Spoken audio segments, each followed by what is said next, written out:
Lord, I'm so thankful for that job you blessed me with, but I just want to let you know that I'm finna quit it.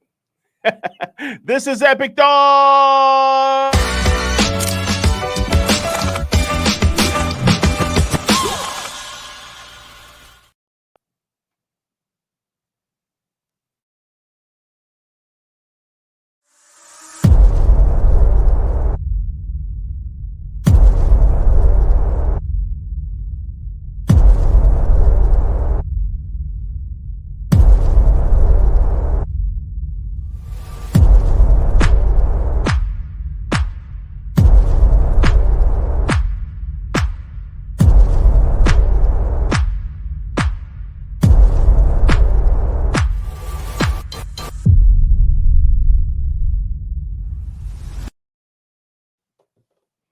What's up? Hey, how you doing?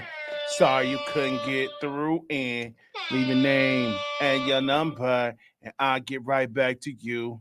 Uh, Yo, this is Epic Thoughts. I am your host, Roman. Um, Thanks for coming in, joining in on this wonderful Tuesday evening in July. It's July 15th. We are officially more than halfway through the year. Am I correct? Yeah, we're more than halfway through the year. Man, thanks for joining on HBTV and anywhere else you're looking at Connection content. Um, let's get right to it. 1981 was the last time a political or presidential, I should say presidential, not political, a presidential um, figure was had attempted assassination. Like, I'm pretty sure that they've had like threats and stuff like that, but this was the last time that a presidential candidate or a presidential elect or whatever had an assassination attempt. Was over 40 years ago, 1981. Ronald Reagan. There was an assassination on his life. He was shot in the shoulder, I believe it was, in 1981. And we didn't have another assassination attempt until the day that will go down in history, July 13th, 2024, in the state of Pittsburgh. President Trump, somebody tried to end his life. There's an assassination attempt. They're calling it officially now, which is weird. I don't know why it took them 48 hours to call it an assassination attempt, but they finally made a statement. It's assassination attempt. It was on President Trump in the state of Pittsburgh. There was a shooting there that it was clear that Trump was the target. A bullet did graze his ear and causing him to have blood on his face and a little bit of a panic. There has been, I believe, 2 deaths as what we have known for at this moment. The shooter has been eliminated on site. During that time, the shooter was eliminated, and President Trump was rushed. He was doing a rally. That's what he was doing in Pittsburgh. He was doing a rally, and they rushed him off the stage, rushed him into the hospital, got him checked out. By the end of the night, he was okay. President Biden also made a statement. And so it's going to go down in history as a assassination attempt. Okay. We're going to try to break down as much of the information as we can, give you the most accurate information. As this is Tuesday, the 16th of July, so that we are 3 days behind, or actually 4 technically, or technically 4 days, Sunday, Monday. No, we're 3 days behind. We're 3 days behind the event, so there's still more facts coming out. So please forgive me if I keep looking down, because these are where my notes are. They're in my phone, and I want to make sure that I'm giving you the proper notes for all that. First of all, also let me tell you this. Take this moment. The book is available. The call came on Saturday morning. Dr. Jock Weston is a brilliant individual he's actually won awards for being, I think he's the most requested, and he's the most sought after marriage efficient in the whole United States. Like he actually has awards. I've seen awards for this. I didn't know they had awards for that. Man, you'd be a number one at anything. So he's number one at that. He also has a ministry that kind of like Hope. He ministers to people, but he does a lot of marriage therapy and people who are drug and alcohol counseling. He's also a certified drug and alcohol counselor. So it's really awesome what he does. And on top of that, he is an author. So his book, The Call Came on Saturday, is basically a biography about himself, autobiography about himself, but it's in story form. And it's really a unique introduction to show where he came from and the corruption that he experienced in the detention center here in the country, in our justice system. He's got a fascinating testimony. It's an incredible testimony. But the book is available right now on Amazon and on Kindle. You could also, if you want, you can go to heritageparkprod.com and get a signed autographed copy of the book. The Call Came on a Saturday Morning. But you got to order if you want the autographed copy, you got to go to heritageparkprod.com and get the copy there. All right. So now let's get to this situation with President Donald Trump. Okay. This is all the reports that we're reading from comes from the AP. Okay. Now, there are some questions. So here we go. Now, of course, my phone trips out. Now, this is happening days before the RNC. Okay. Actually, 2 days before the RNC. This has happened 2 days. So the RNC started, I believe, yesterday, Monday. And I'm not quite sure where it is. But here's what we know so far. Thomas Matthew Crooks is a 20-year-old nursing home employee from suburban Pittsburgh who was the shooter for Donald Trump. Again, his name was Thomas Matthew Crooks. He's 20-year-old nursing home employee from suburban Pittsburgh. He was a registered Republican, and he had explosives in his vehicle, and the campaign rally was an hour away from his home. Okay. Let me see. Here we go. Now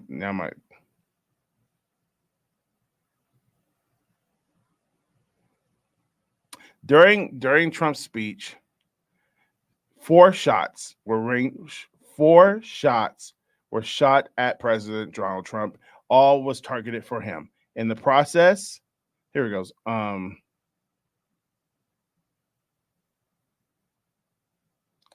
sorry.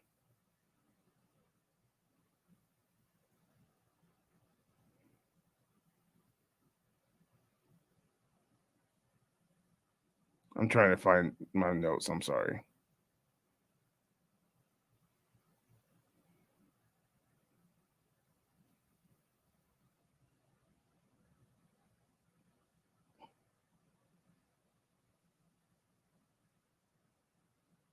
Okay. Rally goes and noticed a man climbing to the roof of a nearby building.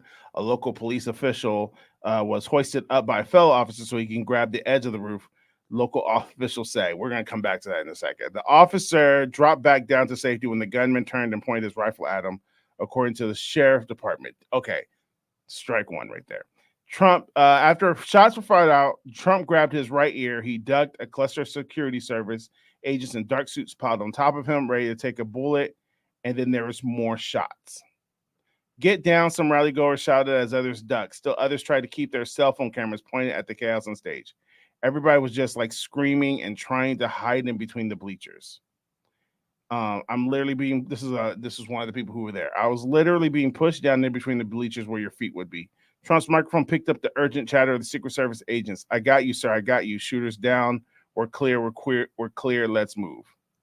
The agents helped him lift him to his feet, his hat knocked off and his hair muzzled. They continued surrounding him as they began to usher him off the stage. Trump paused.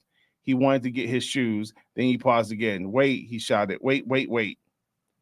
With blood covering his ear and streaking across his face in 2 rivulets that converged on his tightly pressed lips, he looked out past the agents to the stunned but adoring crowd and pumped his fist, even in the middle of the shocking attempt on his life. The former reality TV star instincts for showmanship and symbolism Do not fail him.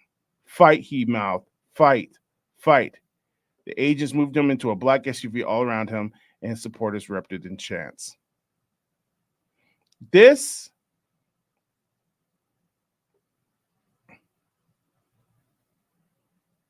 I've gone from so many different emotions, from utter terror, because I don't care, and I'm just going to say this now, because I was going to say it to the end of the podcast. I'm going to say it now. Anybody who wished death upon this man, you need to go to therapy today. Okay? There's people I do not like. But to wish death on another individual, I can tell you if it's Hitler, or, there was people who wished the death of Osama bin Laden. But if you're putting Trump in the boat with Hitler and Osama bin Laden, and for some people Saddam Hussein, yo, really? Like, you need to calm down. Like, I told my dad was not a Trump supporter, and he was not. He just did not like him. And so when he won the election, my dad was just like, he wasn't furious. He was just like, what are we going to do? And I remember telling him, like, Dad, first of all, listen, we've outlived how many presidents now? So you're going to outlive this one, right? He's going to be president, and he's going to do 4 years, and then we'll vote him out if we don't like him, or keep him if we do. Like, we actually outlived these guys. So my dad took that in perspective. He was, that's a good point. I never thought about it that way. Like, he's just a man. And to be really honest with you, the president, they do put some kind of stuff on us as a country, but bro, it's that Congress that we really need to look at, in that Senate, bro. It's our local officials who we really need to be fighting for and fighting to get out. But anyways, I digress. Anybody who wishes death on another human being, they got darkness in their heart, and they need to get some things checked, bro. There's some things going on with you. You need to get some things checked very fast, because that's just not cool, bro. That's just not. I'm not down with that. So I just wanted to put that there, because I probably won't have time to come back to it. I've had so many emotions. I had fear that someone tried to kill another person. The disregard was just absurd. I think to have the disregard for human life in general is absurd. I thought about his wife and his family. I thought about what this country would look like if they had actually killed him. If he had actually died, what would happen to this country? And that idea was to the point where I was looking at real estate in other countries. That's how bad that was. Some people just kind of bypass it, like, yeah, if he dies, he dies. First of all, there's countries that the news don't cover. They're in the middle of civil wars right now, where their president and their president candidates are being assassinated. That's happening in the world right now. Okay. We bypassed, there was a candidate that the people in Mexico loved who was assassinated days. I think it was either 2 days or a day before their election. The favorite was killed. That was just, and I think they went through like 8 assassinations from just the electors, just the people who were not the electors, the nominated, just the people who were like trying to get in were getting killed. There was like 8 of them. So that's just absurd. I reported a couple months ago that there's been for 2 years, a civil war in the country of Burma. The news don't cover Burma. Why would we cover Burma? That's not sexy, so why would we talk about it? But there's been people dying on the streets in a political rampage in Burma. Like, people are dying all over the country. This stuff is happening everywhere. Just because you don't see it in your front door, just because it's not happening in Ukraine or Palestine, doesn't mean it's not happening. There's countries that are in the middle of these crazy wars because of stuff like this. And we're thinking that we're better because we got social media and money. Man, we're no different, okay?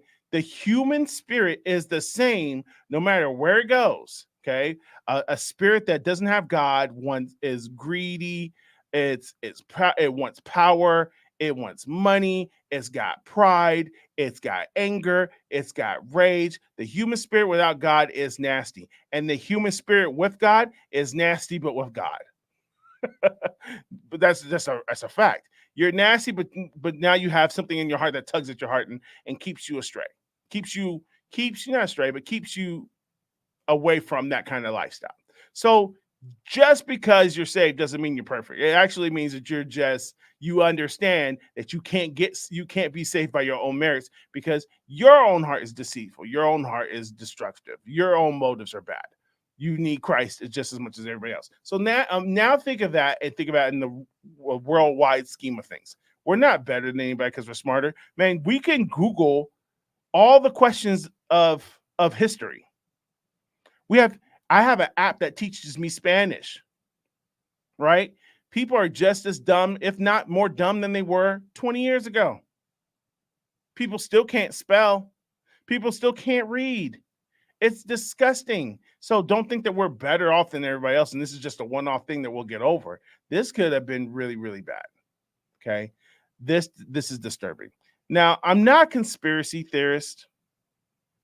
I'm not at all, but I'm going to go back to my other report that I was going to read earlier that we got caught up in. There's too many questions that me being a bystander or somebody who just watches this stuff from afar, there's a lot of questions that I have in this situation. There's a lot of things going on that happened in this moment where I was like, yo, that doesn't sound right. And I wonder if you're in the same boat as me. Okay. One, listen, much love to Joel Osteen. I know a lot of people don't like Joel Osteen, whatever. But I remember being in Houston, going to Joel Osteen church. I think it was Houston. I was going to Joel Osteen, and they have this long line where you can actually shake his hand. I don't know if they do that anymore because of COVID and stuff, but this is way before COVID. Bro, I couldn't get within 100 feet of this man, right? I couldn't get within 100 feet. I left the line and walked a certain direction because I was looking for a restroom. Or no, I think I was following a kid. And that's what I was trying to see where he was going. And they jumped on us something so tough, and I didn't have no weapon. This was church. I can't get close to Joel Osteen at church. How did this man, this 20-year-old boy, Matthew, who they're identifying as the person who shot Donald Trump, Thomas Matthew Crook, how did he get within 100 feet, 100 yards of Donald Trump? If you look on social media, and I've seen these videos, there's people who show videos of him alive on the roof with his weapon, and people pointing out like, hey, he has a gun. Hey, that guy got a gun. Does everybody know he got a gun? And like I just read, they're law enforcement officials, there's a sheriff who saw him. And the guy pointed a weapon at the sheriff, and the sheriff climbed down. Why wasn't like at that point? I've seen prior to Trump winning the first election, 2016, I saw him getting escorted off the stage because balloons popped. Right, the balloon pop, and special forces jump on the stage, grab that fool, and run off. That's their system. Okay. There's so many things that have broken down in this system for this situation to happen. And I'm really upset, and I'm gonna tell you why I'm really upset in a minute. So bystanders saw this guy. Sheriff officers saw this guy. People who are doing their job in the on the task force, the special services, they saw this guy. There's video. They have reported that on the walkie in their conversation that he was spotted by sharpshooters. He was spotted by sharpshooters, and the sharpshooters asked for, task command. What are we to do in this situation? How do we handle this? Should we take him out? What should we do? And there was no response to them. They kept asking, what do we do? What do we do? So there's somebody who had eyes on him the whole time. At least somebody between the police department, special service, and bystanders. Somebody had their eye on Thomas the whole time. So to have their eye on him and he still gets 4 shots off, that just, bro, they watched him set up. There's videos of him setting up his weapon. I saw it with my own eyes. So no wonder so many people are calling, there's people who are calling foul on this. People are calling that this is fake. People are saying that this was staged.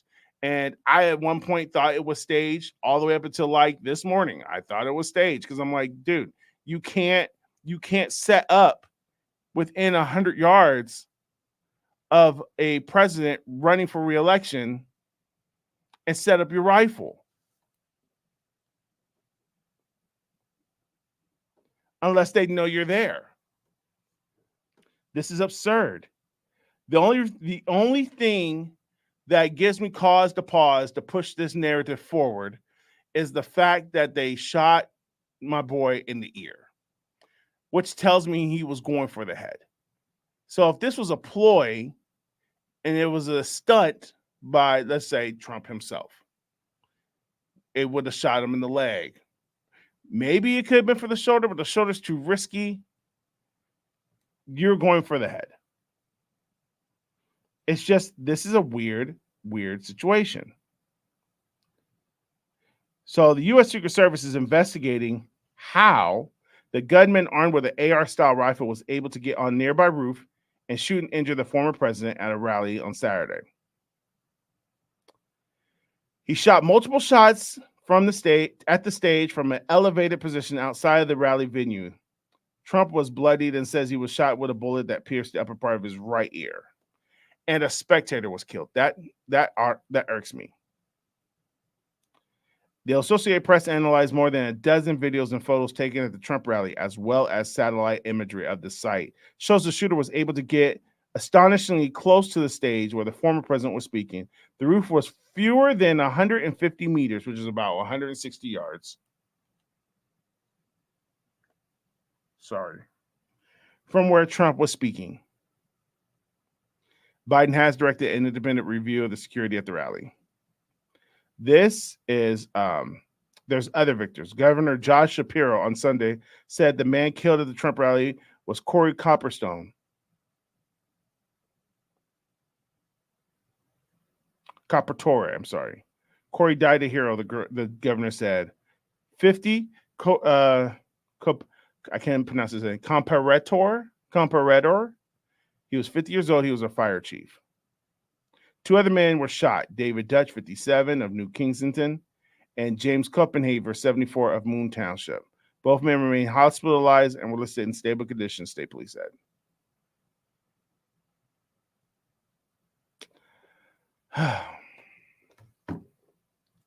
I am just... So my other feeling was rage. I feel rage. Because I had no recording or no news article that supports my theory. My theory is that there's people on his own team that just don't want him. You can't have... I know that because I have friends who are in the Secret Service. I have friends who are in the military, and they tell you it doesn't matter. It's your job.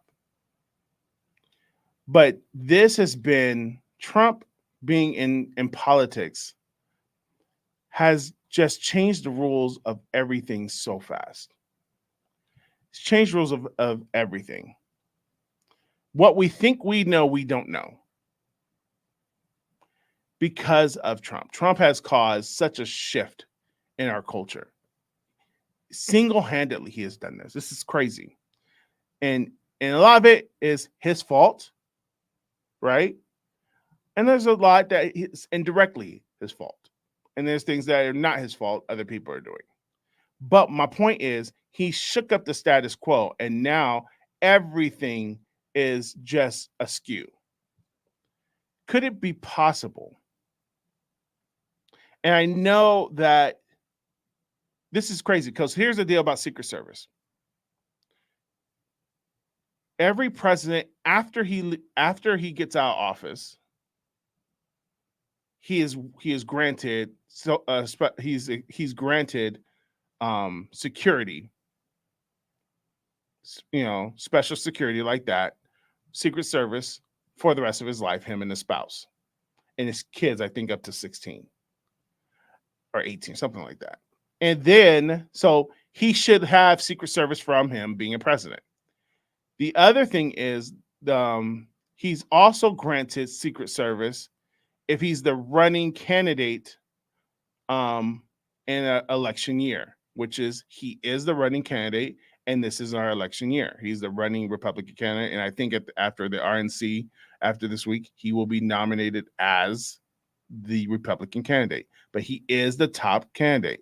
So those are two factors that set by our standard and our rules and our Constitution, he should have Secret Service, right? He should have Secret Service guards.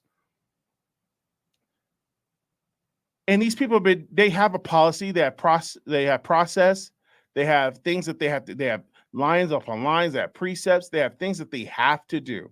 There's things that they look at and they make sure that things are done a certain way. So the fact that this dude got within 200 yards of President Trump, the fact that he was seen by so many people, the fact that he was able to get off several rounds before himself being unalived, the fact that he can get as far as he can, a 20-year-old nursing student with, like, think about it. He's a 20-year-old nursing student. They found explosives in his car. They always find explosives in the car. I don't know what they plan on doing. They never get to the car. So we never know what's the game plan once they get to the car. Have you ever been to a presidential election rally? And I haven't. Okay. But I've been to the airport, right? Remember going to the airport, even at LAX. Okay. LAX today, 2024.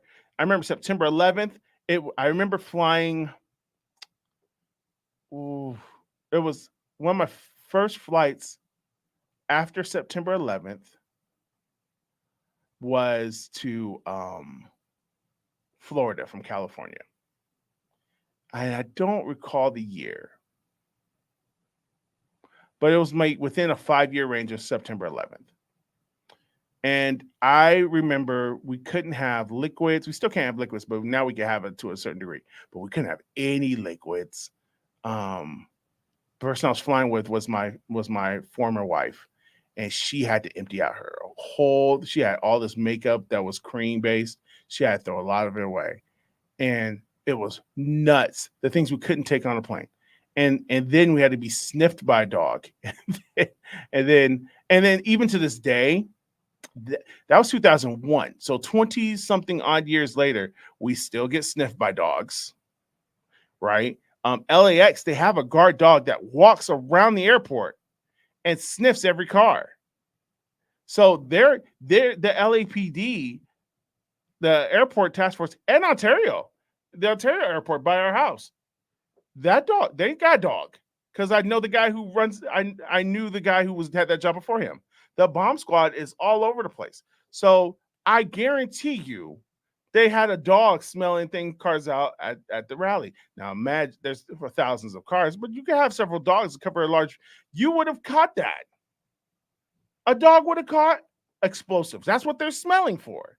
That's what, unless this is all a show and the dogs don't really know what they're doing. They're sniffing for, Scooby snacks. It's clear it was looking for something. This guy to get this far tells me that the Secret Service, somebody might be in the Secret Service, don't want to do their job or don't want Trump alive.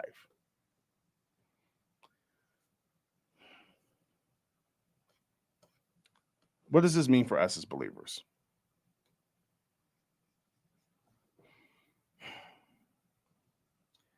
I've been praying for understanding from God. I've been praying that God gives me wisdom when it comes to the political atmosphere of our country. And I wish I had the answer for you. Because here's the thing, Heritage Park is not going to endorse anybody. I am not going to endorse anybody. I don't want to see people die. The ministry side of Roman don't want to see nobody die. The political side of Roman don't like neither candidate. I don't like neither. There's policies on both ends I can't stand. So my political views, and that's the thing. My political views are my political views. I share it with my close friends. I don't even know if my close friends know. I don't know if my close friends know. I don't even know if my loved ones know. But my political views are my views. And I keep them to myself unless someone asks me. And then even then I gauge them before I say anything. Because people just think you used to a Republican, a Democrat used to be able to sit at a table and talk and eat and have kids and have life together and go golfing together and be on the same work team, be in the same group, be in the same band. That used to be a thing. You used to be able to do that. That's why I said Trump has changed everything, because now you can't, right? I've heard stories that people are on Tinder saying, I only date liberals. Like, okay, you're dumb. Like, that's just so retarded that we've gone that far. And it used to be, you used to take shots at each other. I remember all the time on TV in the 80s and 90s, they would take shots at the other side. Oh, he must be a Democrat. Ha, ha, ha, ha. Oh, you must be a Republican. Ha, ha, ha, ha, ha. And it was very clear. It was funny because it's very clear which television show characters, what political party. It was part of their character. Like Michael J. Fox was a avid Republican. Not Michael J. Yeah, Michael J. Fox. I can't think of his name. On Family Ties. Keaton was, I think, was his last name, but he was an avid Republican. Phil from Fresh Prince of Bel-Air was, I think he was a Democrat. I'm not sure, but there's been a couple scenes where they showed him in his profession what side. I think he was Democrat, but at the same time, Ronald Reagan came to the House, and he would take shots at Reagan because Reagan was a Republican. I remember that vividly, and it wasn't something to get your panties all up in the bunch over. Right? It was something we laugh about and move on to the next episode. Now we're so split, right? And I always, it was funny because when I was in the 80s and 90s, and I was a teenager in the 90s, late 90s, I was a teenager, and they were talking about, I remember pastors and churches, they were having these conversations, and then the conversations, they would sit there and they'll say, look at these gangsters fighting over colors, blue and red. How stupid is that? How stupid is that? And then I remember walking through a grocery store with my black friends in Altaloma, California. It was 94. And we just walked past the Stater Brothers. And yeah, we thought we were cool. So, we had the baggy jeans and we was Crips. So we had the blue on. And the white lady said, you're killing yourselves. Just stops us. We're walking, not saying nothing to her. You're just killing yourselves. And we laughed and kept on walking. We didn't engage her. But that's how people work. They're killing themselves over colors. Now I'm a grown man watching the country kill themselves over colors. Republicans are red, Democrats are blue. And watching this arguing, this bickering, this back and forth. Oh, your guy is this way. Your guy this. Your guy did this to my family. Your guy did that to my. That's exactly how Bloods and Crips fought in the 90s. That's exactly how they fought. This is the same battle, same war, and it's just as stupid. And the more people ride on their guy, which is crazy, your happiness, your well-being in this country, in your mind, is based off of your guy winning this election. It's based off of your guy. But who you really should be thinking about is the main guy, Jesus Christ. That's who we really should be processing. Because this thing is this situation is irky, bro. It's icky. It's icky. I don't know. And the other thing is, this is a registered Republican shooting at this guy. You know what I'm saying? And then the photo op. Oh, wait, I have to go because I have a short show today. The photo op of Trump raising this whole situation is so out of touch. Like, I don't understand.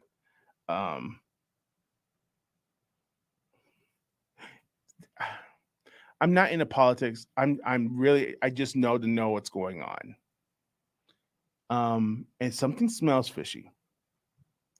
And then 2 days later, he announces JD Vance as his vice president pick at the RNC.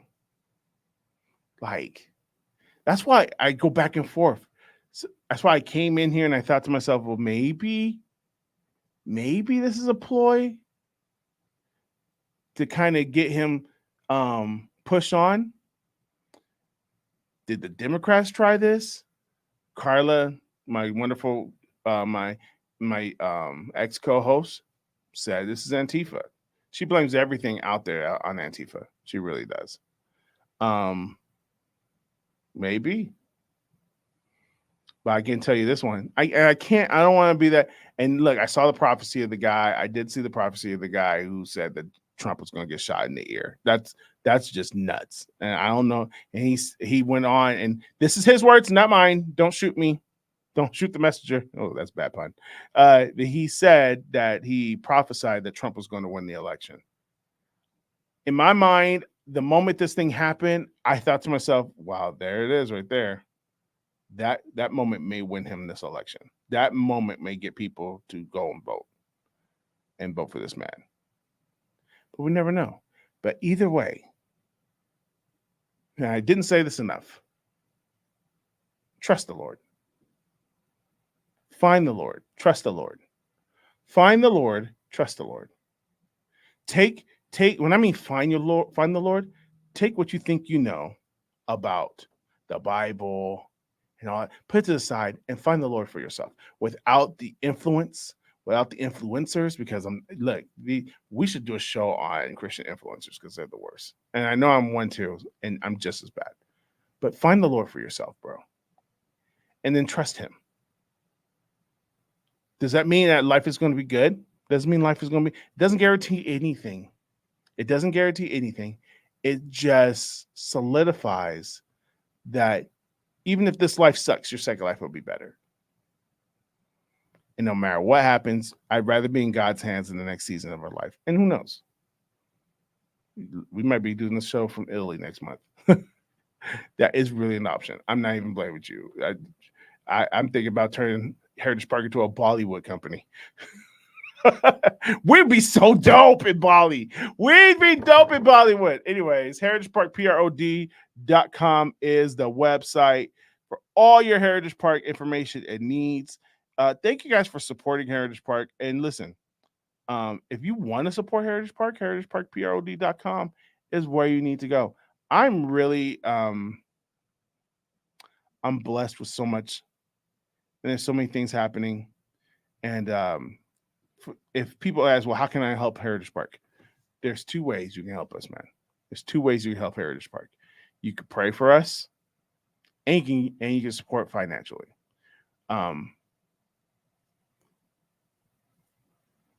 Finances help, and it speeds up progress so bad. And we have scripts that are sitting on hold because we just don't have the support. So financial support does help. But more than that, pray for us. Okay? Pray for us. Dr. Jock Weston's book, The Call Came on a Saturday Morning, is available. You can get an autographed copy on heritageparkprod.com. If not, you can get it on Amazon. You can get it on Kindle. We're going to show you the commercial one more time before we go. And until next time, stay blessed. We will not probably have a show next week, depending on situations. I have to go to camp. Maybe we do the show from camp. Who knows? Maybe we'll see. That ain't going to happen. All right. So we'll see you in 2 weeks, man. God bless you guys. Good night.